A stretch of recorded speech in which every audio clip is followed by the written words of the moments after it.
चले मैं इस वीडियो में ओसवाल का सैम्पल पेपर साइंस का क्लास 9th का एक एक करके इसके सभी क्वेश्चन एक एक करके सॉल्व करते हैं। पहले हम इसके इंस्ट्रक्शन देख ले रहे हैं कैसे है। देखिए ये 4 सेक्शन में बांटा हुआ है, section A, section B, section C, section D. Oswal के जो साइंस का सैम्पल पेपर है इसके सभी क्वेश्चन जो है 4 सेक्शन में बांटा गया है। सेक्शन ए 1 से 20 तक MCQ है। उसके बाद देखिए इसमें एसर्शन एंड रीजन वाले भी क्वेश्चन है, मैं आगे आपको दिखाऊंगा। 21 से लेकर 26 तक क्वेश्चन जो है वो शॉर्ट आंसर टाइप क्वेश्चन है। फिर 27 से लेकर 34 तक 27 to 34 जो क्वेश्चन है वो 3 नंबर वाले क्वेश्चन है, और 35 से 37 क्वेश्चन नंबर ये 5 नंबर क्वेश्चन है, और इसको लिखना है आपको 80 to 120 वर्ड्स में। और इसमें देखिए सब वर्ड स्पेसिफिकेशन दिया हुआ है। 2 नंबर का क्वेश्चन आपको 30 से 50 वर्ड में लिखना है, आपको 3 नंबर के क्वेश्चन 50 से 80 वर्ड में लिखना है, और 5 नंबर के क्वेश्चन आपको 80 से 120 80 to 120 वर्ड में लिखना है। चलिए स्टार्ट करते हैं हम इसके पहले क्वेश्चन से। देखिए फर्स्ट क्वेश्चन क्या है इसका, सेक्शन ए, ये सब एक एक नंबर के क्वेश्चन है। देखिए फर्स्ट क्वेश्चन है, name the anion and cation that constitute the molecules of magnesium oxide. Magnesium oxide में जो एनायन और कैटायन आएंगे उनके नाम लिखना है। देखिए सबसे पहले मैं दिखा दूँ आपको, जैसे अगर मैग्नीशियम ऑक्साइड है, मैग्नीशियम ऑक्साइड का फार्मूला क्या होगा, ये मैग्नीशियम जो है मैग्नीशियम ऑक्साइड है, इसको कैसे लिखेंगे, मैग्नीशियम ऑक्साइड को हम लोग लिखेंगे MgO, ये इसका फार्मूला है। देखिए एनायन और कैटायन किसे बोलते हैं, अगर कोई न्यूट्रल एटम है, देखिए फिगर में दिखाया हूँ मैं, अगर कोई न्यूट्रल एटम है और वो इलेक्ट्रॉन लूज करेगा, जब कोई भी चीज़ देगा तो वो पॉजिटिव चार्ज आ जाएगा, मतलब एक कैटायन है। कैटायन क्या होता है, पॉजिटिव चार्ज वाले, और कोई भी इलेक्ट्रॉन अगर किसी से लेगा तो वो एनायन मतलब नेगेटिव में चला जाएगा। जैसे मान लीजिए अगर मेरे पास 100 रुपये है, अगर मैं किसी को 2 रुपया दे रहा हूँ, 2 रुपीज़ दे रहा हूँ, तो मैं हमेशा पॉजिटिव में रहूँगा। क्यों? क्योंकि मैं दे रहा हूँ। तो वही केस है। देखिए कोई भी एटम अगर लूज कर रहा है तो पॉजिटिव होगा, क्योंकि देने वाला हमेशा पॉजिटिव होता है, और पॉजिटिव चार्ज को क्या बोलते हैं, कैटायन बोलते हैं। वही अगर मेरे पास मान लीजिए 100 रुपीज़ है और मैं किसी से 2 रुपया ले रहा हूँ, तो लेके भले से बढ़ा लूँगा मैं अपने पास, लेकिन मैं हमेशा 2 रुपये का क्या हो जाऊँगा, रीडी हो जाऊँगा, हमेशा माइनस में रहूँगा। जब किसी से लूँगा तो वो वाली चार्ज क्या हो जाएगी, एनायन हो जाएगी। तो जो न्यूट्रल एटम अगर किसी से लेगा तो माइनस मतलब माइनस में हो जाएगा, वो एनायन हो जाएगा, और कैटायन पॉजिटिव हो जाएगा। यही है। ये देखिए इसमें बोल रहा है ना कि नेम द एनायन और कैटायन, तो एनायन समझ लिए, एनायन मतलब नेगेटिव चार्ज वाले क्या होते हैं, एनायन, और कैटायन मतलब पॉजिटिव चार्ज वाले होते हैं। अब देखिए इसमें है that constitute the magnesium oxide. Magnesium oxide का आपको एनायन और कैटायन बताना है। आप लोग अपने बुक में पढ़े हैं इसको, एटम एंड मॉलिक्यूल्स में, उसमें सबका दिया गया है।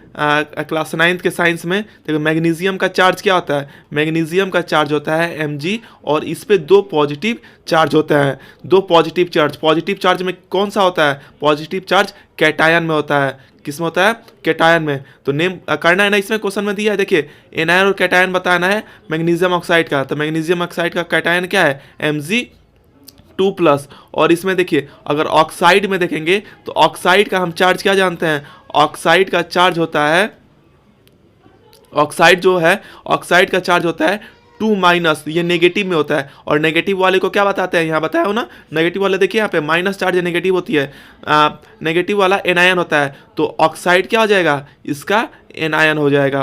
क्वेश्चन में यही पूछा था कि मैग्नीशियम ऑक्साइड का आपको एनायन और कैटायन बताना है। तो एनायन आपका हो जाएगा माइनस चार्ज वाला, ऑक्साइड का -2, और मैग्नीशियम +2 हो जाएगा इसका कैटायन। चलिए देखते हैं हम नेक्स्ट क्वेश्चन को।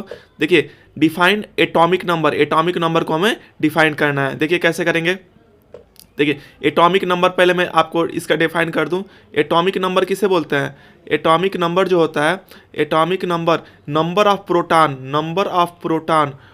ऑफ प्रोटॉन जो पाए जाते हैं किसी एटम में, नंबर ऑफ प्रोटॉन जो किसी एटम में पाए जाते हैं, उसी को हम एटॉमिक नंबर बोलते हैं।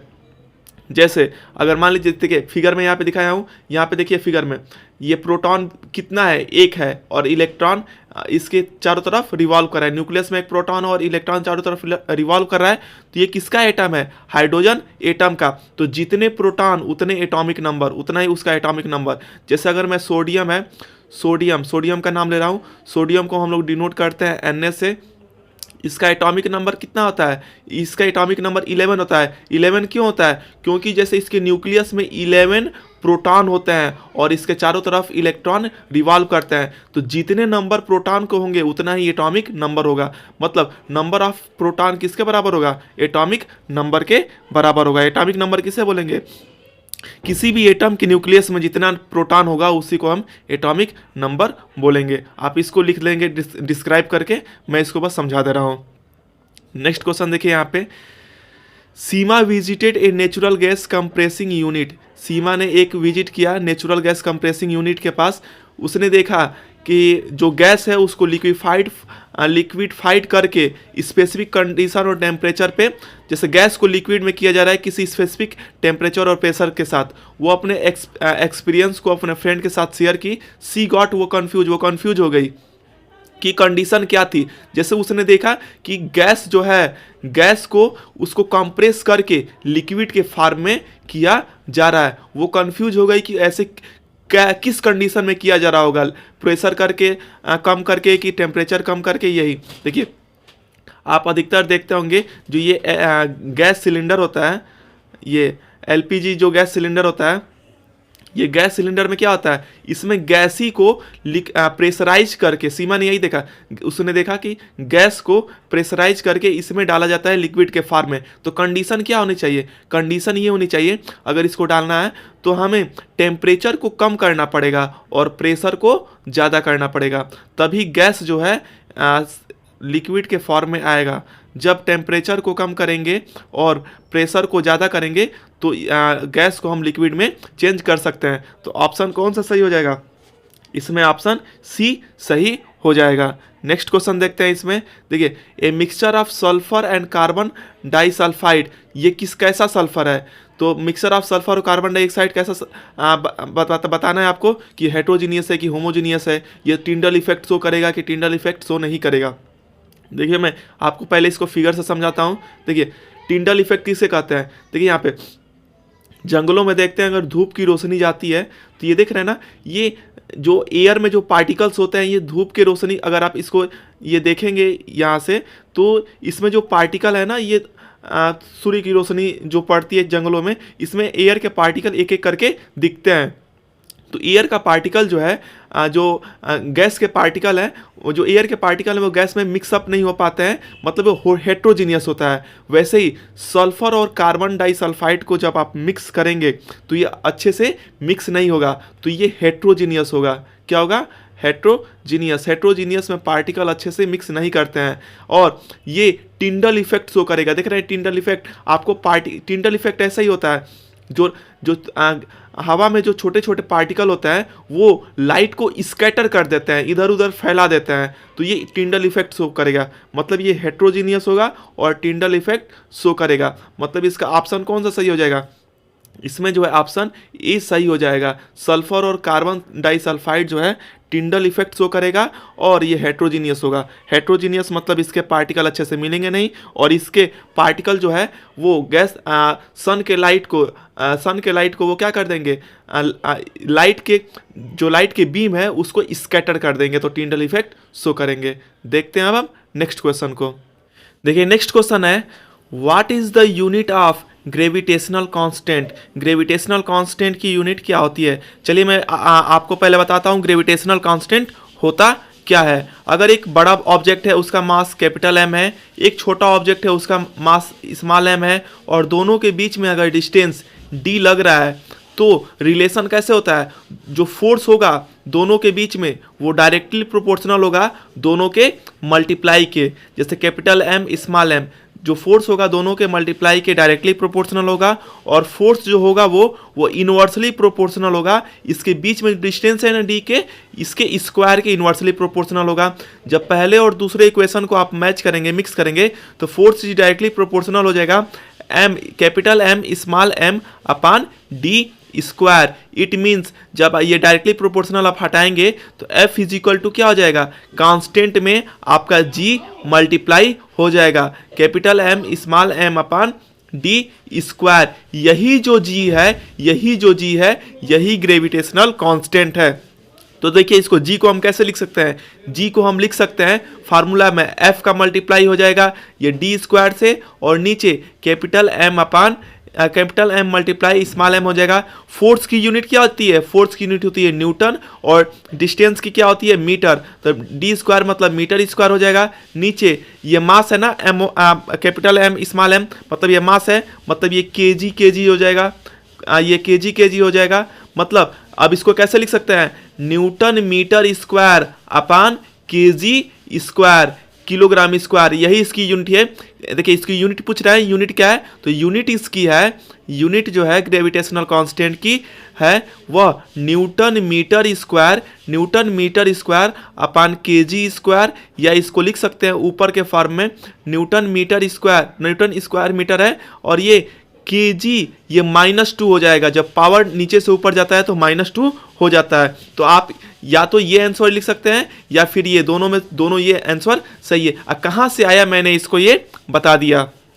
चलिए अब हम देखते हैं नेक्स्ट क्वेश्चन को। नेक्स्ट क्वेश्चन इसी में है, give reason for the statement the value of g is greater at pole than at equator. मतलब अर्थ है, तो अर्थ में जो इक्वेटर है बीच में, इक्वेटर पे वैल्यू जी की वैल्यू जो है वह कम होगी और पोल पे ज़्यादा होगी। क्यों, चलिए देखिए हम इसको इमेज से समझते हैं अच्छे से। अगर आप इमेज देखेंगे इसका, तो देखिए ये बीच वाली लाइन इक्वेटर किसे बोलते हैं, वह लाइन जो अर्थ को बीचों बीच 2 इक्वल पार्ट में डिवाइड करे, इसे इक्वेटर। तो क्वेश्चन बोला है value of g is greater at pole, equator पे कम होती है, जी की वैल्यू यहाँ पे कम होती है, और जी की वैल्यू ये पोल है ना, पोल ये ऊपर नॉर्थ पोल है, ये साउथ पोल है, यहाँ पे जी की वैल्यू ग्रेटर होती है। ऐसा क्यों, देखिए ऐसा इसलिए होता है कि अगर मान लीजिए यहाँ ये सेंटर है ना, सेंटर से डिस्टेंस देख रहे हैं इक्वेटर की ज़्यादा डिस्टेंस है, और यहाँ पे पोल पे सेंटर से इसकी डिस्टेंस कम है। जब डिस्टेंस ज़्यादा होता है तो ग्रेविटेशन क्या होता है, ग्रेविटी कम लगती है। तो देखिए यहाँ पे आप इस फिगर में अच्छे से देखिए, ये दिया गया है, अगर यहाँ सेंटर है तो पोल पे डिस्टेंस कम है, यहाँ डिस्टेंस कम है ना, तो डिस्टेंस, तो अगर यहाँ पे ग्रेविटेशनल फोर्स का मेन हब है तो ये जल्दी से चीज़ें अंदर खींचेगा, तो यहाँ पे ग्रेविटेशनल फोर्स ज़्यादा लगेगा। पोल पे अगर यहाँ पे कोई इंसान है तो यहाँ पे ग्रेविटेशनल फोर्स ज़्यादा लगेगा, ऊपर नीचे पोल पे ज़्यादा लगेगा, और इक्वेटर पे डिस्टेंस ज़्यादा हो जाता है तो इसलिए कम लगेगा। तो पोल पे क्यों ज़्यादा लगेगा, पोल पे जो ग्रेविटेशनल फोर्स वो ज़्यादा लगेगा। क्यों, क्योंकि डिस्टेंस फ्रॉम द पोल, देखो मैं यहाँ पे आंसर लिख दे रहा हूँ, आप इसको लिख सकते हैं ऐसे, डिस्टेंस फ्रॉम पोल, मैं अभी बताया ना, डिस्टेंस फ्रॉम पोल, पोल से जो डिस्टेंस है, distance from pole to the centre तक, to the centre, distance from pole to the centre is lesser, कम है, to the centre is lesser. देखिए पोल है POLE, distance from pole to the centre is lesser, कम है, lesser than the centre of the earth, then the is lesser than centre of earth. मतलब देखिए distance from pole to the centre, देखिए distance, ये distance देख रहे हैं ना, पोल से डिस्टेंस सेंटर की किसकी कम है, पोल की। जब डिस्टेंस कम है तो ग्रेविटेशन ज़्यादा लगेगा, इक्वेटर पे डिस्टेंस ज़्यादा होता है तो इसमें फोर्स कम लगेगा। पोल पे ज़्यादा डिस्टेंस कम है, कम डिस्टेंस है तो जल्दी खींच लेगा, और यहाँ पे ज़्यादा डिस्टेंस है तो ग्रेविटेशन कम हो जाएगी। इसीलिए वैल्यू ऑफ जी पोल पे ज़्यादा होती है और इक्वेटर पे कम होती है, डिस्टेंस की वजह से, सेंटर से डिस्टेंस की वजह से। नेक्स्ट क्वेश्चन को देखते हैं इसमें। देखिए क्वेश्चन नंबर इसमें नेक्स्ट है question number 5, identify the type of tissue in the given diagram. जो डायग्राम दिया गया है इसमें कैसा टिश्यू है। तो इस फिगर को आप अपने बायोलॉजी के बुक में देखे होंगे। ये जो फिगर है यह किसका है, ये कनेक्टिव टिश्यू का फिगर, किसका, कनेक्टिव टिश्यू का फिगर है। और इसमें ये किस चीज़ की कनेक्टिव टिश्यू है, तो ये बोन की है। पूछ रहा है ना कि किस तरह की एक टिश्यू है, तो कनेक्टिव टिश्यू है, और ये बोन की कनेक्टिव टिश्यू, ये फिगर दिया गया है। चलिए देखते हैं अब नेक्स्ट क्वेश्चन को। नेक्स्ट क्वेश्चन देखिए इसमें क्वेश्चन नंबर 6, एन एंट, एक चींटी जो है ये ट्रेवल कर रही है P to Q, ये P है ना, P से Q जा रही है, फिर Q से R जा रही है, और इसका डिस्प्लेसमेंट बताना है। देखिए दो चीज़ होती है, एक डिस्टेंस होता है, अगर डिस्टेंस पूछेगा तो कितना जा रहा है, PQ डिस्टेंस जा रहा है प्लस QR जा रहा है, डिस्टेंस ये हो गया। लेकिन यहाँ पे डिस्टेंस नहीं पूछ रहा है, यहाँ पे डिस्प्लेसमेंट पूछ रहा है। क्या पूछ रहा है, डिस्प्लेसमेंट। और डिस्प्लेसमेंट क्या होती है, डिस्प्लेसमेंट होती है शॉर्टेस्ट डिस्टेंस, छोटी से छोटी डिस्टेंस, फाइनल पोजीशन से इनिशियल पोजीशन में शॉर्टेस्ट डिस्टेंस। देखिए P से R जाने के लिए शॉर्टेस्ट डिस्टेंस क्या होगी, बीच में ऐसे लाइन ड्रॉ कर देंगे तो यही डिस्टेंस क्या हो जाएगी, यही डिस्टेंस डिस्प्लेसमेंट हो जाएगी। तो डिस्प्लेसमेंट क्या हो जाएगा, यहाँ पे आपका आंसर PR हो जाएगा, क्योंकि P से R पे, यहाँ P से R पे जाने के लिए सबसे छोटी जो डिस्टेंस है वो PR है, तो यही इसका आंसर हो जाएगा। देखते हैं अब हम नेक्स्ट क्वेश्चन को। नेक्स्ट क्वेश्चन देखिए, question number 7, name 2 type of mixture, 2 तरह के मिक्सचर को बताना है। देखिए मैं आपको बता दूं, मिक्सचर 2 तरह के होते हैं, बस आपको नाम बताना है। मैं थोड़ा डिटेल में बता देता हूं। मिक्सचर 2 तरह के होते हैं, एक होता है आपका होमोजीनियस मिक्सचर। क्या होता है, होमोजीनियस मिक्सचर। एक होता है आपका होमोजीनियस मिक्सचर, और दूसरा जो होता है वह होता है हेट्रोजीनियस मिक्सचर। देखिए दोनों को मैं लिख रहा हूँ यहाँ पे, एक होमोजीनियस मिक्सचर हो गया और दूसरा जो है हेट्रोजीनियस मिक्सचर होता है। होमोजीनियस मिक्सचर किसे कहते हैं, जिसमें सभी पार्टिकल अच्छे से मिक्स हो जाएं। जैसे अगर नमक को आप डालेंगे पानी में, साल्ट एंड वाटर, तो इसके नमक के पार्टिकल जो है वाटर के इंटरमॉलिक्यूलर स्पेस में फिल हो जाएंगे, कुछ दिखेगा नहीं, सब फिल अच्छे से मिल जाएंगे, तो होमोजीनियस हो गया। हेट्रोजीनियस किसे बोलेंगे, सैंड, बालू ले लिए और प्लस सॉइल ले लिए, दोनों का मिक्सचर कर लिए, अच्छे से मिलते नहीं है, तो ये हेट्रोजीनियस हो गया। तो ये देखिए इसमें तो बस दिया था कि 2 तरह के मिक्सचर बताओ, मैं होमोजीनियस भी बता दिया, हेट्रोजीनियस समझा दिया। जो अच्छे से मिल जाए वो होमोजीनियस है, जो अच्छे से ना मिले वो हेट्रोजीनियस है। नेक्स्ट क्वेश्चन को इसमें देखते हैं, आपको बस इसमें नाम ही लिखना था, होमोजीनियस और हेट्रोजीनियस, एग्जाम्पल भी आप लिख सकते हैं। नेक्स्ट देखिए इसी में है वाट, देखिए दोनों ऑप्शनल है, या तो आप टाइप ऑफ मिक्सचर लिखो, नहीं तो लिखो कि what are the constituent of milk, milk में क्या क्या पाए जाते हैं। देखो तो मिल्क में क्या पाया जाता है, मिल्क में आपका क्या पाया जाता है, मिल्क में एक तो पानी होता है, वाटर होता है। क्या होता है, मिल्क में एक तो वाटर होता है, एक इसमें फैट पाया जाता है, और इसमें प्रोटीन भी पाई जाती है, प्रोटीन भी पाई जाती है मिल्क में, और क्या पाए जाते हैं, विटामिन भी पाए जाते हैं। लेकिन एक विटामिन को छोड़ के, कौन सा, excluding vitamin C, vitamin C को अगर छोड़ देंगे, विटामिन सी को छोड़ देंगे तो सभी विटामिन इसमें पाए जाएंगे।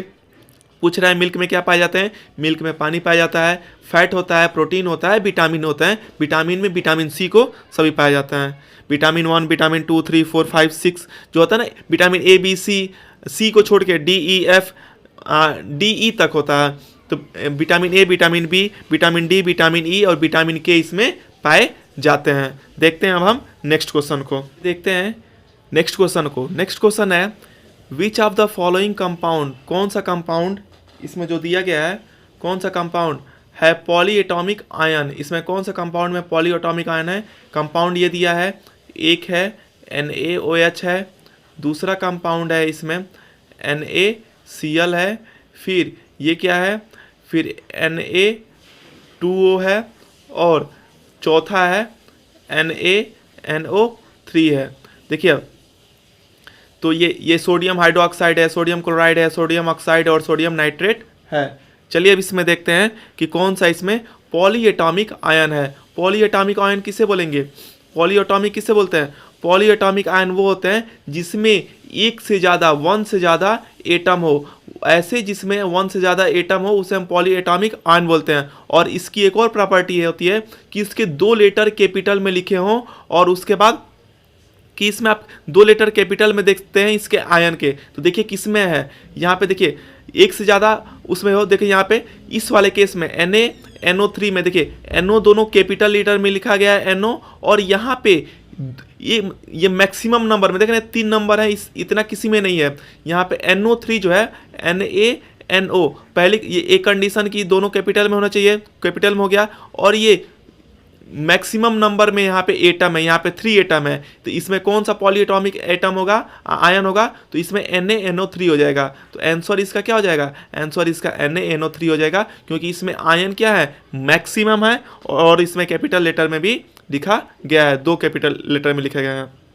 नेक्स्ट क्वेश्चन को देखिए, इसमें है state one difference between gas and vapour. Gas और वेपर को आप कैसे अलग करेंगे। देखिए अगर मैं एक तरफ गैस लिख दिया, आपको दोनों एक ही तरह दिखता होगा, लेकिन देखिए गैस एक तरफ हो गया, एक तरफ हो गया आपका वेपर हो गया। अब दोनों में आप कैसे अलग करेंगे, तो देखो गैस एटमॉस्फेयर में क्या पाया जाता है, जैसे ऑक्सीजन हो गया, फिर ऑक्सीजन हो गया, नाइट्रोजन हो गया, हाइड्रोजन हो गया, ये सब क्या है, गैस हैं। वही अगर आप देखेंगे वेपर के केस में, वेपर के केस में देखिए गैस में ये क्या होता है, गैस में ये जो ये गैस है ये स्टेबल स्टेट पाया जाता है, मतलब ये चेंज नहीं होगा दूसरे स्टेट में। लेकिन वेपर के केस में ये अनस्टेबल होता है, अनस्टेबल। कैसे, गैस तो ये अनस्टेबल स्टेट है, देखिए गैस तो सिंपल है, एटमॉस्फेयर में पाया जाता है ये गैस। अगर पानी को देखिए, इसको वेपर को समझिए, पानी को अगर एक बर्तन में, बीकर में रखेंगे, वेसल में, फिर नीचे से इसको हीट करेंगे,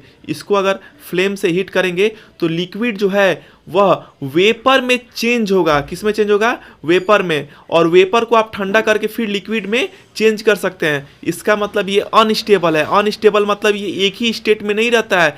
जो पानी है पहले लिक्विड स्टेट में था, लिक्विड से वेपर में गया, और वेपर को चाहो तो ठंडा करके कंडेंसेशन प्रोसेस से आप इसको फिर लिक्विड में कर सकते हैं। तो वेपर क्या होता है, अनस्टेबल स्टेट है, और गैस क्या है, स्टेबल स्टेट है। ये पाए जाते हैं एटमॉस्फेयर में। नेक्स्ट क्वेश्चन को देखते हैं। देखिए मैं आपको इसमें सभी टर्म को समझा दे रहा हूँ, आपको पेपर में कैसे लिखना है आप उसको देख लीजिएगा। मैं सभी टर्म को ब्रीफली समझा दे रहा हूँ कि जैसे गैस किसे बोलते हैं, वेपर किसे कहते हैं, आप इसको पेपर में ऐसे लिख दीजिएगा। नेक्स्ट क्वेश्चन देखिए, इसमें है list any 2 characteristics of colloid. Colloid के 2 कैरेक्टरिस्टिक बताना है। अब देखिए पहले मैं आपको दिखा दूँ फिगर के द्वारा कि कोलाइड कैसे होते हैं। देखिए यहाँ पे ये दूध है ना, वाटर है, वाटर में जब लाइट के बीम को डालेंगे तो पानी और दूध जो है अच्छे से मिक्सअप नहीं होते हैं, ये इसके लाइट को क्या कर देते हैं, स्कैटर कर देते हैं। ऐसे ही सॉल्यूशन को क्या बोलते हैं, कोलाइड बोलते हैं। अब देखो कोलाइड के अब यहाँ पे अब क्या लिख देंगे, तो इसके 2 कैरेक्टरिस्टिक लिख देना है ना। पहला कैरेक्टरिस्टिक लिख दीजिए कि ये हेट्रोजीनियस होता है। क्या होता है, या जो है ये हेट्रोजीनियस मिक्सचर होता है। हेट्रोजीनियस मिक्सचर होता है। क्या, कोलाइड जो है हेट्रोजीनियस मिक्सचर होता है। देखिए दूध और पानी के पार्टिकल अच्छे से मिलते नहीं है, मतलब मिलते नहीं हैं, इसीलिए ये हेट्रोजीनियस है। और दूसरी चीज़ आप इसमें लिख सकते हैं कि ये कोलाइड जो होता है ये बीम ऑफ लाइट को स्कैटर कर देता है। क्या करता है, बीम ऑफ लाइट को, कोलाइड जो सॉल्यूशन होता है वो beam of light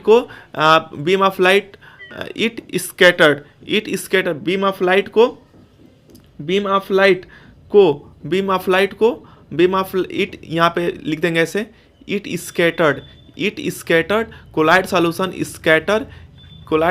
scattered beam of light. तीसरा आप इसमें आप एग्जांपल दे सकते हैं। एग्जांपल क्या, मिल्क और वाटर को जब आप ऐड करेंगे तो ये कैसा सॉल्यूशन है, मिल्क और वाटर को जब आप ऐड करेंगे तो ये कोलाइडल सॉल्यूशन है। इसमें 2 है, मैं 3 आपको बता दिया। आप देखिए, आप ऐसे एक एक पॉइंट में मत लिखिए, मैं आपको पॉइंट समझा दिया हूँ। पेपर में जब आएगा तो हेट्रोजीनियस मिक्सचर बता देंगे कि जब दो मिक्सचर जो है मिक्सअप नहीं होते हैं, जैसे वाटर और मिल्क को मिक्स करेंगे तो इसके सभी पार्टिकल मिक्स नहीं होंगे तो हेट्रोजीनियस मिक्सचर होगा। फिर बीम ऑफ लाइट स्कैटर में छोटे में कर दिया हूँ, आप इसको ब्रीफली डिस्क्राइब कर दीजिएगा पेपर में। नेक्स्ट क्वेश्चन देखिए, इसमें define formula unit mass. Formula unit mass को, क्वेश्चन नंबर 10 है कि फार्मूला यूनिट मास को डिफाइन करना है। तो इसे किसे कहते हैं, जितने भी एटॉमिक मास होते हैं अगर उसको आप जोड़ देंगे उसके कंपाउंड में तो उसके एटम को, तो उसे हम फार्मूला मास बोलते हैं। देखिए इसकी डेफिनेशन तो आप बुक में देख ही सकते हैं, मैं आपको समझा दे रहा हूँ। देखो अगर NaCl है, इसे कॉमन साल्ट बोलते हैं। यह एक कंपाउंड है ना, यह एक कंपाउंड है एक NaCl। अब देखिए जब किसी भी कंपाउंड में इसके एटम के एटॉमिक मास को जोड़ देंगे, देखिए किसी भी कंपाउंड में एटम के एटॉमिक मास को क्या करेंगे,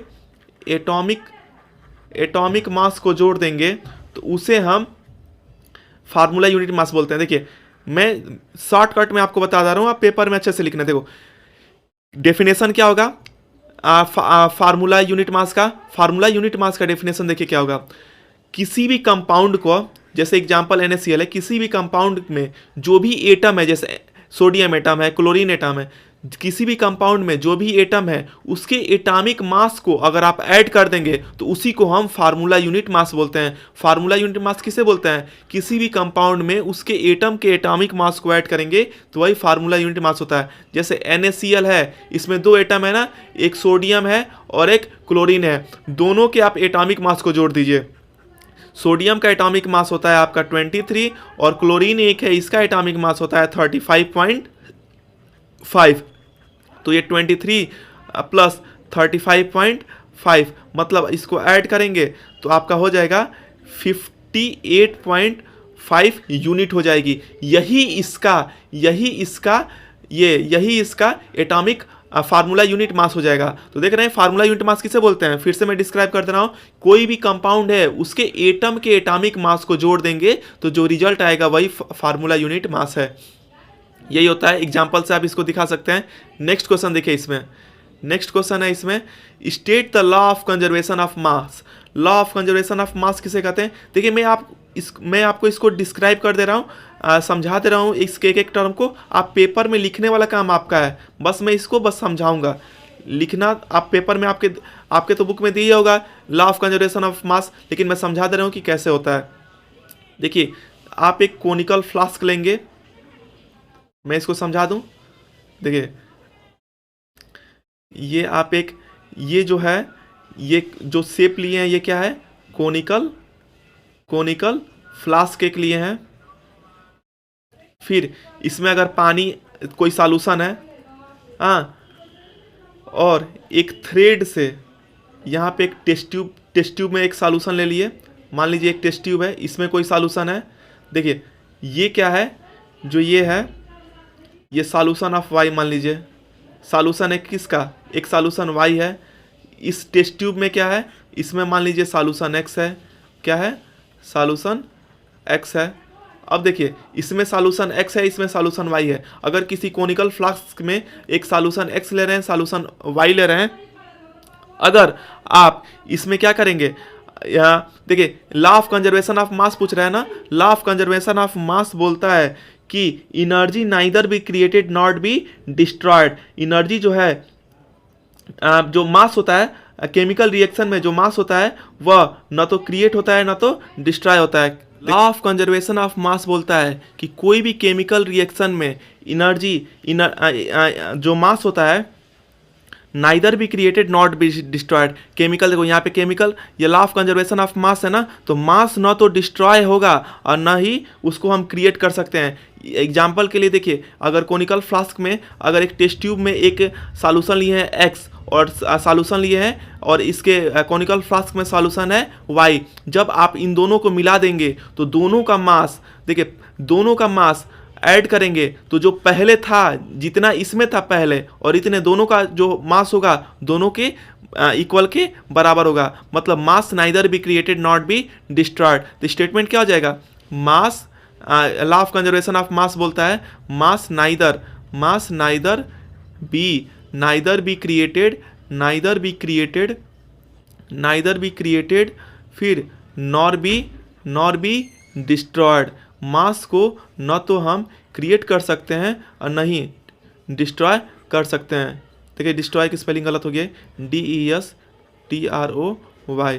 देखिए एग्जाम्पल के रूप में अगर कोनिकल फ्लास्क में एक सॉल्यूशन है वाई, एक टेस्ट ट्यूब में एक्स ले लिए हैं, तो जितना पहले इन दोनों का मास होगा फिर इन दोनों को मिला देंगे। जैसे कि टेस्ट ट्यूब को छोड़ देंगे, इसमें अगर मिल गया तो दोनों का मास पहले जितना था, आप मान लीजिए पहले एक्स था ऐसे अलग और वाई अलग था, दोनों का मिक्सअप क्या हो जाएगा, वही सेम होगा जो इसमें मिला हुआ रहेगा। तो मास neither be created not be destroy होता है।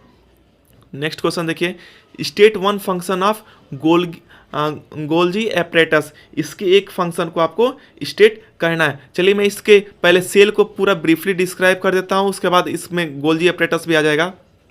देखिए अगर हम एक ऐसे सेल बनाए, देखिए सेल के हर एक पार्ट को पहले हम डिस्क्राइब करते हैं। यह है, इसके ऊपर एक ऐसे लेयर आ गया इसको प्रोटेक्ट करने के लिए। अगर मैं ये सेल बनाया हूँ तो जो ये ऊपर एक कवर टाइप का दिया हूँ ना, ये सेल वाल है। सेल वाल क्या होता है? सेल वाल जो होता है ये सेल को प्रोटेक्ट करता है। फिर देखिए अंदर जो है ऐसे लिक्विड टाइप का भरा रहता है।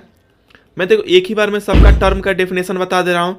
इसमें जो आया था किसके बारे में आप पूछ रहा है? इस क्वेश्चन में आपको पूछ रहा है गोल्गी बॉडीज के बारे में। ऐसे ही सब कुछ बता दे रहा हूँ कि आपको कोई भी किसी में किसी भी टर्म में आपको कन्फ्यूजन ना हो। देखिए जो ये लिक्विड टाइप का फ्लूइड जो भरा रहता है इसमें, उसे हम साइटोप्लाज्म बोलते हैं। क्या? साइटोप्लाज्म। इसी के वजह से सेल के अंदर जो भी कंपोनेंट पाए जाते हैं वो जिंदा रहते हैं। देखिए एक सेल में एक न्यूक्लियस होता है, जो मेन होता है सेल में वो क्या होता है? न्यूक्लियस। न्यूक्लियस किसे बोलेंगे? देखिए न्यूक्लियस जैसे आप किसी भी स्कूल में पढ़ते होंगे तो न्यूक्लियस जैसे प्रिंसिपल सर होते हैं ना, प्रिंसिपल पूरे स्कूल को कंट्रोल करता है, वैसे ही न्यूक्लियस जो है सेल को पूरा कंट्रोल करता है। अब देखिए इसी के डायरेक्शन के वजह से कोई भी काम होता है। फिर इसमें एक देखो न्यूक्लियस हो गया, यहाँ पे आप देखिए एक ऐसे क्लीन बना देते हैं ऐसे। देखो ये न्यूक्लियस हो गया। न्यूक्लियस क्या करता है? पूरे सेल को पूरे जितने भी कंपोनेंट होते हैं सेल के अंदर उनको सबको कंट्रोल करता है। फिर एक राइबोसोम, आर से राइबोसोम। राइबोसोम क्या करता है? राइबोसोम जो है वह प्रोटीन बनाता है। क्या करता है? It make protein. राइबोसोम का क्या काम है? यह प्रोटीन बनाता है। फिर देखिए प्रोटीन बनने के बाद फिर इसमें प्रोटीन बन गया। प्रोटीन बनने के बाद इसके ट्रांसपोर्टेशन का, प्रोटीन का ट्रांसपोर्टेशन का और प्रोटीन का स्टोरेज का काम कौन करता है? तो यही जो आपको पूछा गया है, गोल्गी बॉडीज। जी है ना, गोल्गी बॉडीज जो है गोल्गी बॉडीज का काम क्या है? ये एनर्जी का ट्रांसपोर्टेशन करता है। गोल्गी बॉडीज का काम क्या है? ये गोल्गी बॉडी जो है ये प्रोटीन को ट्रांसफर करता है, प्रोटीन को स्टोर करता है और पैकिंग करता है उसका, और ये ट्रांसफर करता है। फिर इसमें और देखिए आप पढ़ते होंगे इसमें माइटोकॉन्ड्रिया। माइटोकॉन्ड्रिया में एनर्जी बनती है, इसे पावर हाउस ऑफ सेल बोलते हैं। माइटोकॉन्ड्रिया क्या बोलते हैं? पावर हाउस ऑफ सेल बोलते हैं। फिर आप देखेंगे इसमें वैक्यूल भी होता है। वैक्यूल का क्या काम होता है? वैक्यूल में ये पानी को स्टोर करता है। क्या करता है? वैक्यूल जो है ये वाटर जो है स्टोर करता है। फिर इसमें सेंट्रोसोम होता है। सेंट्रोसोम क्या काम करता है? सेंट्रोसोम आपका सेल डिवीजन करता है। सेल डिवीजन का कौन काम करता है? एक सेल से दूसरे सेल में डिवीजन करने का काम कौन करता है? सेंट्रोसोम करता है। फिर इसमें आपको ईआर होगा। ईआर का मतलब क्या है? Endoplasmic reticulum. इंडोप्लाज्मिक रेटिकुलम का काम क्या है? यह जो है स्केलेटन, देखिए हमारे बॉडी में हड्डी है ना, बोन्स है, इसके वजह से हम खड़े हैं। तो सेल में स्केलेटल सिस्टम का काम कौन करता है? सपोर्ट करता है सेल को इंडोप्लाज्मिक रेटिकुलम। इसमें एक लाइसोसोम होता है। एल मतलब ये लाइसोसोम। लाइसोसोम क्या होता है? कोई भी चीज़ अगर अच्छे से काम नहीं करना तो उसको पनिशमेंट करने का काम। अगर मान लीजिए गोल्गी बॉडी अपने से अच्छे से काम नहीं कर रहा तो इसके पास लिक्विड होती है, वो गिरा देता है और गोल्गी बॉडीज फिनिश हो जाती है। पनिशमेंट देने वाला काम कौन करता है? लाइसोसोम करता है। देखिए एक बार फिर से रिवाइज कर देते हैं। देखो सेल के अंदर क्या है? न्यूक्लियस। न्यूक्लियस क्या होता है? ये कंट्रोलर होता है। न्यूक्लियस जो होता है जैसे आपके स्कूल में प्रिंसिपल है वैसे न्यूक्लियस होता है। न्यूक्लियस क्या करता है? गाइड करता है सबको कि माइटोकॉन्ड्रिया तुमको एनर्जी बनाना है, आपको प्रोटीन स्टोर करना है, ट्रांसपोर्ट करना है। ये तो न्यूक्लियस क्या काम है? न्यूक्लियस का काम है कि ये गाइड करता है पूरे सेल के अदर जो इसके मेंबर हैं उसको सेल में। माइटोकॉन्ड्रिया क्या करता है? माइटोकॉन्ड्रिया मतलब एनर्जी स्टोर। जो एनर्जी है ये जनरेट करता है, इसे पावर हाउस ऑफ सेल बोलते हैं माइटोकॉन्ड्रिया का। ये इंटरनल रेस्पिरेशन, सेल जो अंदर सांस लेता है उसमें ये काम करता है। कौन? माइटोकॉन्ड्रिया। सेल इंटरनल रेस्पिरेशन में काम करता है माइटोकॉन्ड्रिया। फिर गोल्गी बॉडीज क्या होता है? यहाँ पे पहले देखिए राइबोसोम क्या करता है? राइबोसोम जो है आपका आर से राइबोसोम, राइबोसोम आपका प्रोटीन बनाता है। प्रोटीन बनने के बाद जहां ये स्टोर होगा और ये ट्रांसपोर्टेशन का काम कौन करता है? Golgi bodies. यही आपके पेपर में पूछा हुआ है। फिर यहाँ पे लाइसोसोम, फिर लाइसोसोम को क्या करता है? अगर कोई भी काम अच्छे से ना करे तो उसके ऊपर लिक्विड छिड़क देगा और ये खत्म हो जाएगा वो चीज़। इंडोप्लाज्मिक रेटिकुलम क्या होता है? जैसे हमारे शरीर में बोन होते हैं, हड्डी होते हैं, वैसे ही सेल के अंदर इंडोप्लाज्मिक रेटिकुलम होता है जो सपोर्ट करता है, सेल को खड़ा रखता है। सेंट्रोसोम क्या करता है? सी से सेंट्रोसोम, सेंट्रोसोम जो है सेल डिवीजन का काम करता है। वैक्यूल क्या करता है? वैक्यूल जो है इसी में पानी स्टोर होती है। और बीच में देखिए, बीच में ये लिक्विड टाइप का फ्लूइड होता है। इस लिक्विड टाइप को फ्लूइड को क्या बोलते हैं? इस लिक्विड टाइप के फ्लूइड को ही साइटोप्लाज्म, देखिए यहाँ पे लिखा ना, साइटोप्लाज्म बोलते हैं। अगर ये नहीं रहेगा तो सभी चीज़ जिसके अंदर न्यूक्लियस, माइटोकॉन्ड्रिया सब सूख के मर जाएंगे। तो इसका भी होना जरूरी है।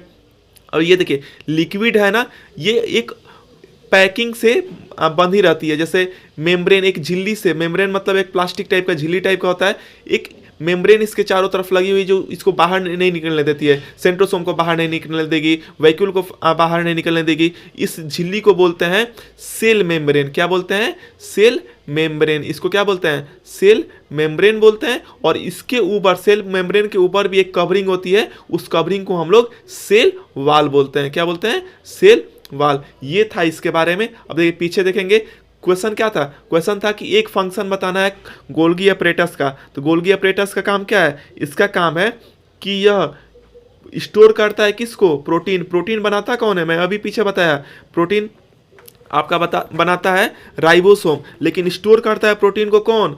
ये Golgi bodies. And packing of product, और प्रोडक्ट की पैकिंग करता है। पैकिंग ऑफ प्रोडक्ट, प्रोडक्ट की पैकिंग करता है। और यह ट्रांसपोर्टेशन का भी काम करता है। क्या? ट्रांसपोर्टेशन। जैसे प्रोटीन तो बन गया, प्रोटीन बनने के बाद ये इंडोप्लाज्मिक रेटिकुलम में पहुंचाने का, स्टोर करने का सब ये काम करता है। फिर देखिए इसमें अगर नेक्स्ट देखेंगे, देखिए फिगर में देखिए यहाँ पे मैं सब कुछ बता चुका हूँ, एक एक करके देख लीजिए फिर से। देखिए यहाँ पे ऊपर देखेंगे तो न्यूक्लियस है। न्यूक्लियस क्या होता है? यही सब कुछ कंट्रोल करता है किसको कौन सा काम करना है। फिर यहाँ पे देखिए राइबोसोम, ये राइबोसोम दिख रहा है ना, राइबोसोम यही प्रोटीन बनाने का काम करता है। फिर देखिए इंडोप्लाज्मिक रेटिकुलम, ये दिख रहा है। इंडोप्लाज्मिक रेटिकुलम क्या होता है? स्केलेटल सिस्टम होता है। जैसे हमारे शरीर में हड्डी होती है, बोन्स होते हैं, वैसे ही सेल को खड़ा करने का काम कौन करता है? इंडोप्लाज्मिक रेटिकुलम करता है। देखिए, और आपको पूछा क्या था? गोल्गी बॉडीज, गोल्गी अपरेटस है ना, गोल्गी बॉडीज के बारे में काम, यही जो आपको फिगर में दिख रहा है क्या है? गोल्गी बॉडीज है। देखो इसको काम क्या करता है? यहाँ पे देखिए गोल्गी बॉडीज क्या काम करता है? ट्रांसपोर्टेशन का काम करता है। कौन सा? यहाँ पे ये देखिए ट्रांसपोर्ट करने का काम, और प्रोटीन को स्टोर करने का काम कौन करता है? Golgi bodies. ये था इसके बारे में। इसमें गोल्गी बॉडीज पूछा था। बाकी अगर कभी सेंट्रोसोम पूछ दे, राइबोसोम पूछ दे, लाइसोसोम पूछ दे तो आप आसानी से अब कर लेंगे। नेक्स्ट क्वेश्चन को देखिए, cell arises from pre existing cell was stated by, ये किसके द्वारा स्टेट की गई थी? सेल की प्री एग्जिस्टिंग सेल। तो ये जो है बताई गई थी स्लाइडेन एंड स्वान के द्वारा। किसके द्वारा? स्लाइडेन एंड स्वान के द्वारा। यहाँ ऑप्शन में देखिए किसका दिया है? स्लाइडेन दिया है। तो ये आपका आंसर सही हो जाएगा। ये एमसीक्यू क्वेश्चन है 1 नंबर के। नेक्स्ट क्वेश्चन देखिए इसमें। Next question, a person met and with an accident, एक पर्सन को एक्सीडेंट हो जाता है, in which 2 long bones of hand are dislocated, उसकी हड्डियाँ एक जगह से दूसरी जगह चल जाती हैं, टूटा नहीं है, डिसलोकेट हो जाती हैं। विच अमंग द फॉलोइंग में बी पॉसिबल रीजन, इसमें से कौन सा चीज़ हुआ होगा? लिगामेंट, उसका टेंडन ब्रेक हुआ होगा, कि लिगामेंट ब्रेक हुआ होगा, कि उसकी कोई हड्डी स्केलेटन मसल ब्रेक हो गई, या एरियोलर टिश्यू ब्रेक हुआ होगा। चलिए देखते हैं नेक्स्ट में। पहले समझ लो इसको। टेंडन किसे बोलते हैं? टेंडन जो है ये फाइब्रस कनेक्टिव टिश्यू होती है जो कि मसल को बोन से जोड़ती है। देखिए टेंडन क्या होता है, ऊपर पहले दिया ना कि टेंडन ब्रेक हुआ है, तो देखिए ये मसल्स को बोन से जोड़ती है। कौन सी चीज़? टेंडन जो है मसल्स को बोन से जोड़ती है। तो ये तो हुआ नहीं है क्योंकि वहाँ पे डिसलोकेट हुआ है, एक जगह से दूसरी जगह उसकी हड्डी चल गई है। स्केलेटन मसल में ब्रेकडाउन हुआ होगा? नहीं हुआ होगा। फिर देखिए यहाँ पे आप देख सकते हैं इसमें। फिर ये लिगामेंट क्या होता है?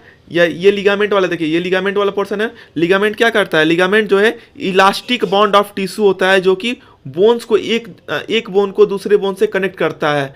तो ये हो सकता है, क्यों? क्योंकि अगर ये हट जाएगा तो ये एक जगह से दूसरी जगह डिसलोकेट हो जाएंगे। तो लिगामेंट उसका आंसर क्या हो जाएगा, इसका आंसर जो हो जाएगा वह हो जाएगा आपका सी ऑप्शन, लिगामेंट उसका ब्रेक हुआ है। नेक्स्ट क्वेश्चन को देखते हैं। इसमें नेक्स्ट क्वेश्चन देखिए, question number 14, to solve the food problem of our country, हमारे देश में जो खाने की समस्या उसको सॉल्व करने के लिए which among the following is necessary, कौन सी नेसेसरी है? ए ऑप्शन है increase production and storage of food grain, हमें प्रोडक्शन बढ़ाना चाहिए, खाना आप जैसे गेहूं चावल और उगाना चाहिए और उसको स्टोर करने की फैसिलिटी होनी चाहिए, ये होना चाहिए। या easy access of people to food grain, लोगों को आसानी से अनाज मिल जाए। या people should have money to purchase the grain, या लोगों के पास इतना पैसा होना चाहिए कि वह अनाज को अपने से परचेज कर लें। या डी ऑप्शन, चारों में या तीनों ऊपर के सही? तो सही है,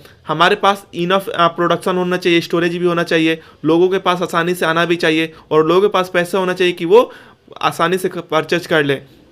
तो ये बेसिक लॉजिक वाला क्वेश्चन है, इसका ऑप्शन डी सही हो जाएगा। 14 का आंसर क्या होगा? Option D. 15 देखिए, 15 आपका क्वेश्चन है, एसर्शन है, रीजन है, atom is electrically neutral, Electrum क्या होता है? इलेक्ट्रिकली न्यूट्रल बोल रहा है, ना इसमें पॉजिटिव चार्ज और ना होता है ना इसमें पॉजिटिव चार्ज होता है, ना तो इसमें नेगेटिव चार्ज होता है। अब देखिए इसमें इसका रीजन देखिए, equal number of proton and electron are present in atom, सही बात है। अगर कोई एटम है, एटम के न्यूक्लियस में अगर जितने प्रोटॉन है और उतने ही अगर इसके इलेक्ट्रॉन चारों तरफ रिवॉल्व करेंगे, अगर इक्वल रहेंगे तो ये न्यूट्रल रहेगा। तो सही बात, इसकी आंसर क्या हो जाएगा? इसका आंसर ए हो जाएगा कि बोथ सही, एसर्शन भी सही और रीजन भी सही, ऐसे कर देंगे। नेक्स्ट क्वेश्चन देखिए, question number 16, the husk of coconut is made of sclerenchymatous tissue, जो हस्क होता है, जो नारियल का जो नारियल होता है उसकी जो ऊपर की खाल होती है वो किससे बना रहती है?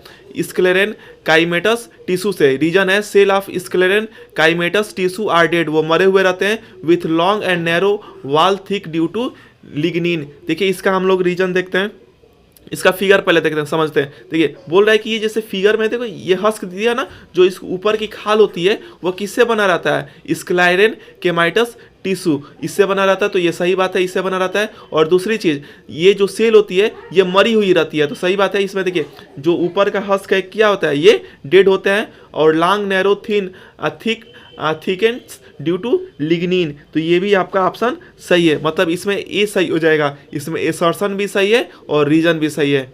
नेक्स्ट क्वेश्चन को देखते हैं हम लोग। इसी में देखिए सेकंड है, muscles fibres are contractile in nature, contractile किसे बोलते हैं?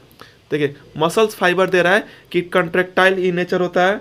कंट्रेक्टाइल मतलब अपने से सिकुड़ जाए, फैल जाए। रीजन क्या है? Cell of muscles tissue are shorten, अपने से छोटा हो जाता है और फोर्स करने पे रिलैक्स भी हो जाता है। तो सही बात है। देखिए इसका मैं फिगर से समझा दूं। देखिए मसल्स फाइबर है ना, ये कंट्रेक्टाइल होता है। कंट्रेक्टाइल मतलब क्या?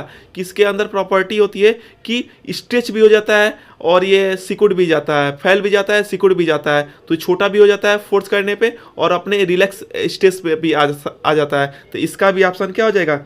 इसका भी ऑप्शन ए सही हो जाएगा। ए का मतलब क्या कि एसर्शन भी सही है, कंट्रेक्टाइल होता है, और ये कंट्रेक्टाइल मतलब क्या कि छोटा भी हो जाता है और बड़ा भी हो जाता है। तो इसका रीजन भी सही है। नेक्स्ट क्वेश्चन देखिए, इसमें question number 5, A 5 rupee coin has more inertia, 5 रुपये के सिक्के के पास ज़्यादा इनर्सिया होगा 1 रुपये क्वाइन के पास। फिर सेकेंड दिया है, inertia does not depend upon mass of the body, inertia mass पे डिपेंड नहीं होता। जब फिगर हम समझते हैं, देखिए 5 रुपये का क्वाइन है, इसके पास मास क्या होगा? मास ज़्यादा होता है। और 1 रुपये के क्वाइन के पास क्या होता है? मास क्या होता है? मास कम होता है। देखो मास जो है, इनर्सिया क्या होता है? इनर्सिया जो है डायरेक्टली प्रोपोर्शनल होता है मास के, मतलब अगर मास बढ़ेगा तो इनर्सिया बढ़ेगा, मास घटेगा तो इनर्सिया बढ़ेगा घटेगा। तो यहाँ पहले क्या दिया है? 5 रुपये के क्वाइन के पास इनर्सिया ज़्यादा होता है, तो सही बात है 5 रुपये के पास इनर्सिया ज़्यादा होता है, क्योंकि एक 5 रुपये का क्वाइन 1 रुपया से ज़्यादा वेटली होता है, भारी होता है। सेकेंड ऑप्शन देखिए, इसमें सेकेंड दिया है inertia does not depend on mass of the body, ये गलत है। इनर्सिया किस पे डिपेंड करता है? इनर्सिया जो है ये मास पे ही डिपेंड करता है। तो इसका क्या आंसर सही हो जाएगा? एसर्शन सही है, ऑप्शन सी हो जाएगा। एसर्शन सही है और रीजन गलत है। नेक्स्ट क्वेश्चन देखिए, इसमें नेक्स्ट क्वेश्चन है क्वेश्चन नंबर 30। देखिए ये एमसीक्यू आ गया, आपको पैसेज पढ़ के और 1 to 5 इसके आंसर देने हैं। देखिए पैसेज पढ़िए, इसमें क्या है, पैसेज पढ़ते हैं ऊपर। देखिए इन ए लेबोरेटरी, एक लैब में, while doing an experiment, experiment करते हुए carbon dioxide was taken in an enclose cylinder, एक किसी सिलेंडर में कार्बन डाइऑक्साइड को लिया जा रहा है। And compressed by applying pressure, pressure को अप्लाई करके उसमें लिया जा रहा है। And keeping low temperature, pressure apply कर रहे हैं और हम टेम्परेचर क्या कर रहे हैं? लो कर रहे हैं। अब बताइए, क्वेश्चन है first, what is the most common state in which carbon dioxide आकर। तो आप बताइए कार्बन डाइऑक्साइड हमारे एटमॉस्फेयर में किस स्टेट में पाया जाता है? सॉलिड में कि लिक्विड में कि गैस में? तो हम तो गैस ही में देखते हैं ना, तो इसका ऑप्शन क्या हो जाएगा? ऑप्शन सी सही। सेकेंड देखिए, which state of matter we will obtain after completion of above given process. अगर हम देखिए दे रहे हैं ना कि अगर हम कार्बन डाइऑक्साइड को अगर सिलेंडर में भरेंगे तो कौन सी स्टेट हम पाएंगे उसमें? तो कौन सी स्टेट हम पाएंगे? तो देखिए पहले गैस था, लेकिन हम सिलेंडर में भरेंगे तो लिक्विड स्टेट में हम देखेंगे कार्बन डाइऑक्साइड किस स्टेट में आ गया? Liquid state. इसका थर्ड देखिए, which process is responsible for the conversion of solid to gas. Solid से गैस किस प्रोसेस से होता है? तो सब्लिमेशन प्रोसेस होती है। सब्लिमेशन प्रोसेस में सॉलिड से लिक्विड में, सॉलिड से गैस में चेंज हो जाता है। फोर्थ देखिए, the common name of product obtained in an above process, ऊपर जो प्रोसेस होता है वो कौन सी प्रोडक्ट होती है? तो ड्राई आइस होती है। ड्राई आइस क्या होती है? देखिए ड्राई आइस की प्रॉपर्टी क्या होती है? ड्राई आइस हम बोलते हैं सॉलिड CO2, सॉलिड CO2। देखिए ऊपर की प्रोसेस मतलब ऊपर में क्या है? ऊपर में सब्लिमेशन आया ना, बोला कि सब्लिमेशन प्रोसेस कौन सी ऐसी चीज है जिसमें सब्लिमेशन प्रोसेस की जाती है? Dry ice. जो गैस है, गैस में जो CO2 पाया जाता है उसको टेम्परेचर कम करके, प्रेशर ज़्यादा करके और हम उसको सॉलिड CO2 में कन्वर्ट करते हैं। तो ये एग्जांपल किसका है? Dry ice. ऊपर जो सब्लिमेशन है इसका एग्जांपल ड्राई आइस है। अब देखिए सब्लिमेशन दिया है, सब्लिमेशन मतलब क्या? अगर किसी भी चीज़ को हम सॉलिड से किस में चेंज करते हैं? गैस में, without going into liquid phase. किस में? लिक्विड में जाए बिना ही, बिना लिक्विड में जाए ही, बिना ही सॉलिड से हम गैस में चेंज कर दें, उसे हम सब्लिमेशन बोलते हैं। आप डेफिनेशन में लिख दीजिएगा, इसका मैं बस समझा दे रहा हूँ। सॉलिड से हम गैस में चेंज करते हैं विदाउट वो लिक्विड में जाए हुए ही, उसे हम क्या बोलते हैं? सब्लिमेशन। एग्जाम्पल में आपका ड्राई आइस हो जाएगा, यहीं पे दिया है। या कैम्फर, कैम्फर मतलब कपूर देखते हैं, कपूर सॉलिड स्टेट में रहता है लेकिन आप उसको जलाएंगे तो लिक्विड में नहीं जाता है, डायरेक्ट वो गैस में उड़ जाता है। नेक्स्ट क्वेश्चन देखिए, इसमें क्वेश्चन नंबर है 19। रीड द फॉलोइंग, क्वेश्चन है read the following and answer any 4 question from 19(1 to इसमें 5 पार्ट है। पहला पार्ट ये आपको पढ़ना है और इसके बारे में बताना है। फर्स्ट है टिश्यू ए। टिश्यू ए जो है, रिपेयर द इंजर्ड टिश्यू, यह टिश्यू इंजर्ड टिश्यू को रिपेयर करता है और fill space within the organ, और ऑर्गन में जो स्पेस होता है उसको फिल करता है। सेकेंड टिश्यू बी जो है सर्व, ये फैट को स्टोर करता है और ये इंसुलेटर को फंक्शन कैरी करता है। इसमें देखो एडिपोस और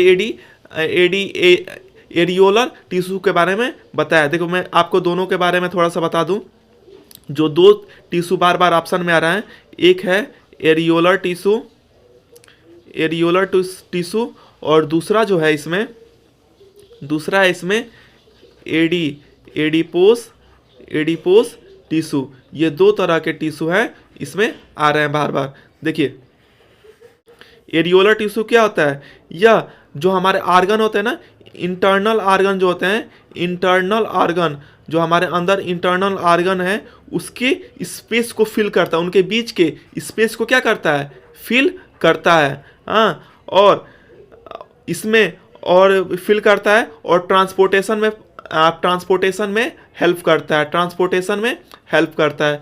एरियोलर टिश्यू क्या होता है? एरियोलर टिश्यू हमारे शरीर में जो आर्गन है उनके बीच के स्पेस को फिल करता है और ये ट्रांसपोर्टेशन में हेल्प करता है। जबकि ये जो एडिपोज टिश्यू है, जो टिश्यू होती है ये फैट रिजर्वायर होता है।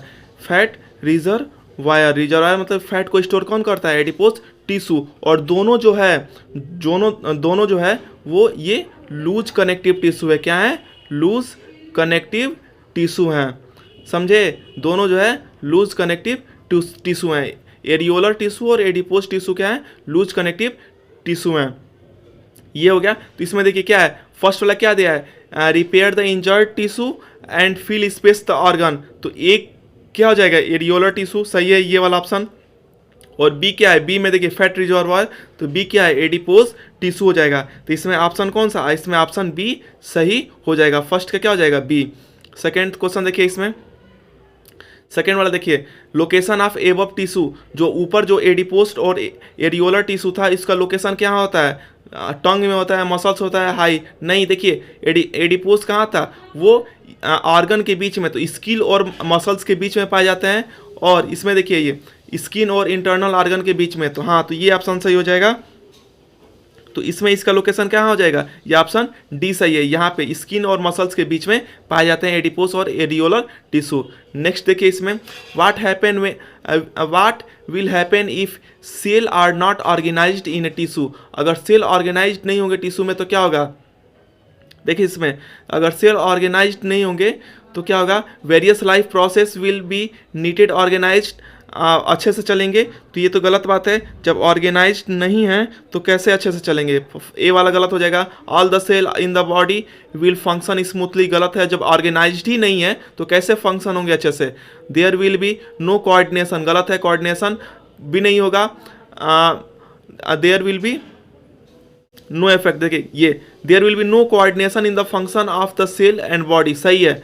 जब ऑर्गेनाइज्ड नहीं है तो कोऑर्डिनेशन भी नहीं होगा। तो कौन सा ऑप्शन सही हो जाएगा? ऑप्शन सी इसमें सही हो जाएगा। डी देखिए, देयर इज नो इफेक्ट, गलत है। जब ऑर्गेनाइज्ड नहीं है तो इफेक्ट तो होगा ही है। जब ऑर्गेनाइज्ड नहीं है तो प्रोसेस नहीं होगा, स्मूथली चलेगा भी नहीं, नो इफेक्ट होगा। ये ऑप्शन सही है, क्योंकि जब आप नॉट ऑर्गेनाइज्ड है तो क्या हो जाएगा? There will be no coordination, coordination नहीं होगी function of the cell and body में।